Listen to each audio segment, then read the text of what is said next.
Today I've got a review of the BLF-348 flashlight.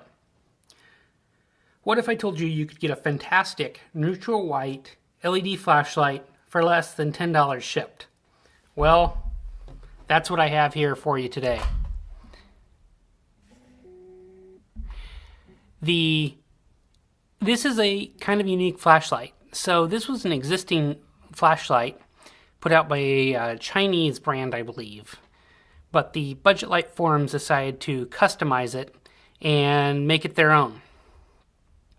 And that's my understanding of the story. It may not be 100% accurate. Budget Light forums is an internet forum where flashlight enthusiasts meet, talk, and engineer talk about flashlights. Specifically, they're talked about the lower end of the spectrum. And that doesn't mean lights aren't high quality. It just means they cost less. There are several good options in today's LED market for flashlights, and they all don't have to be expensive. So what you have here is a pretty nice little light with just a few things that I wish were a little different. So the light is stainless steel. It has a button top. It has a really nice clip that sticks on here.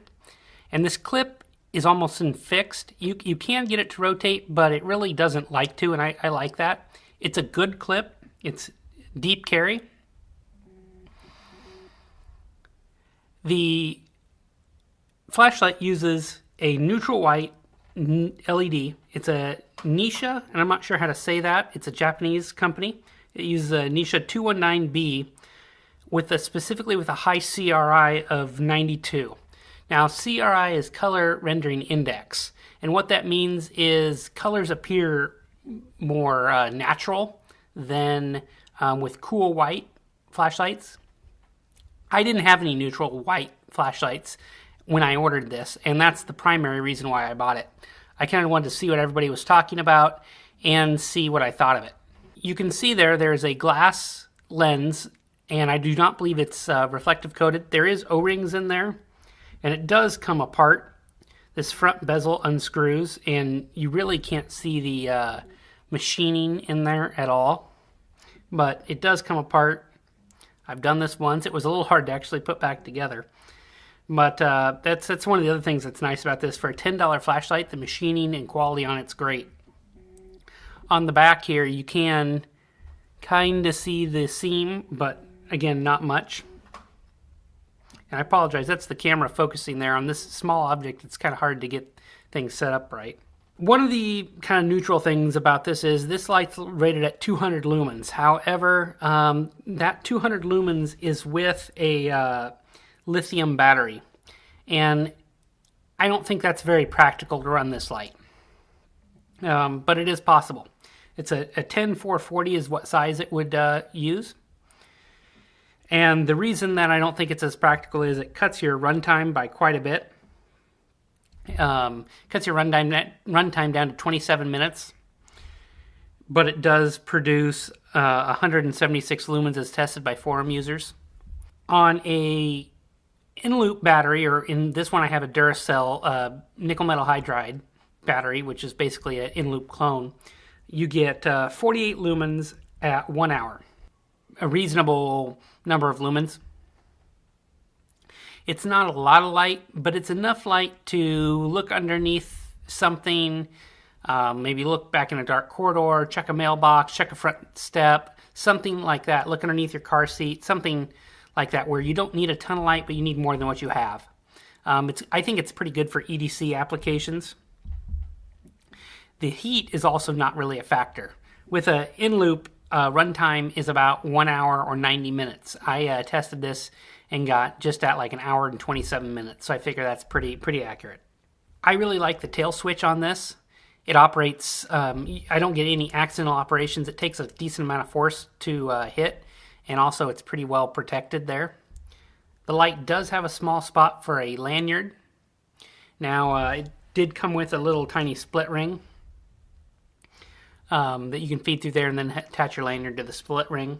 I'm not using it that way. I'm just using the great pocket clip. This light is all about spill, and I'll do a demo of the beam shots here.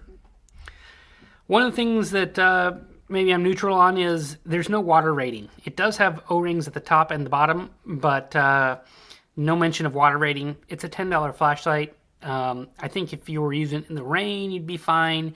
If you dropped it into the puddle, it might not make it. It might make it. I'm not real sure. I think for most people, being a $10 flashlight, that's fine. One of the other neutral things is it's stainless steel only. That's not a problem for me. I like the stainless steel. It's really pretty look. It's nicely brushed, and it seems to hold up well. One of the things I dislike is this flashlight only has one mode. With a in-loop battery in there, 50 lumens isn't a lot, but it'd be nice to have a one lumen mode, like a moonlight. And if you are going to run it on the lithium 10440 batteries, a medium mode I think would be appropriate, since it does tend to heat up on the low mode. I really like the neutral white option. I wish the low mode was a little bit brighter. Some of the other competitors, which I'll go grab, are brighter on lower modes, but they also cost more. So I wanted to show you a little bit what the weight is. With battery, it's 38.8 grams, so quite light. And on a dollar bill, you can see it's not very big at all there. It's pretty good size. How the battery works is you unscrew. And this is something a little bit odd. Battery goes in just positive side in. This is something just a little bit odd. When I go to put this back on, the flashlight lights up, initially making contact. When you start threading it, it shuts off and it's just fine. This light is slightly longer than some of my other options in the AAA sized light. I like this one better to carry though, because the clip is so deep, and I don't have any chance of accidental. Some of the Lumentop tools I have, especially the one in copper, the button seems to accidentally get pressed while in my front jean pocket too easily. So I prefer this to carry. However, the Lumentop is a little bit brighter. Here are my beam shots with the BLF-348. So you can see it's a little bit of a tighter beam, not super floody, but when you hold it up, and this is about 8-10 inches off the table, you can see it's a nice floody light. There's really not a lot of hot spot, quite a bit of spill, and I think that's what you want on a light like this. Here I am outside. I want to show the BLF-348 on my deck.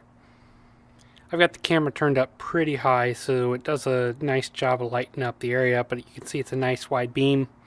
I wanted to compare the neutral white compared to a Lumentop Tools cool white, and you can see the difference here. That's the cool white of the Lumentop worm, and that's the BFL 348 in the neutral white. You can see the wood looks a lot richer, it's a lot more red, and again there's the cool white. And this is probably a little more dramatic than the eye really shows it, but it's a big difference in color tone. I think this also does a decent job of showing that the lumen number doesn't have to be high to really get the job done. It's dark, it's at night here, but this little light does a pretty good job of lighting up my deck. It's more than enough light to find something or just spot what you're doing. So my conclusion, the Budget Light Forums 348 flashlight is cheap but well made. I like the neutral white high CRI LED. This $10 flashlight is currently the highest CRI light I have, and in some of my comparisons, it does make a difference. I think this is good for most EDC applications, or a lot of EDC applications. It's not super bright, but I think where most people are just looking for a little bit of light, maybe to escape a dark hallway, just to find something you've dropped on the ground, or things like that. I think the things you'd use most often, this is enough light. You don't need a ton. And this carries really well in the pocket. No doubt about that. With that deep carry pocket clip that's firmly attached to the light, it's not going anywhere, and it really carries nicely. Thanks for watching my video. If you have any questions, please leave them below. I'd appreciate a like, a subscribe, and a share. I have more reviews on the way, so I appreciate your subscription. Thanks for watching.